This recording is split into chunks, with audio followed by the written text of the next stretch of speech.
ও বাবা, ও যুবক ভাই, দীর্ঘদিন হয়ে গেল আল্লাহর মসজিদে যান না, আল্লাহর পায়ে সেজদা দেন না। শুনে যান, আমার আল্লাহ 25 নম্বর পারা 19 নম্বর পৃষ্ঠার মধ্যে সূরা জাসিয়ার মধ্যে আল্লাহ বলেন, শুনো শুনো, দীর্ঘদিন পর্যন্ত মানুষ যখন গুনাহ করে মসজিদে যায় না, আল্লাহরে ডাকে না, আল্লাহরে বইলা যায়, আল্লাহ তার কি শাস্তি দেয় শুনো। আদাল্লাহুল্লাহু আলা ইলমি ওয়া খাতামা আলা সামিহি ওয়া কলবিহি।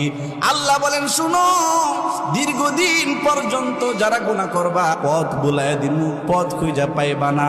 ওয়া খাতামা আলা সামি, আল্লাহ তার কানের মধ্যে মোহর মাইরা দেন, ওয়া কলবিহি, এবং তার অন্তরে মোহর মাইরা দেয়। দীর্ঘদিন নামাজ না পড়ার কারণে, দীর্ঘদিন আল্লাহর কাছে না আসার কারণে, দীর্ঘদিন আল্লাহকে স্মরণ না করার কারণে আল্লাহ তার অন্তরের মধ্যে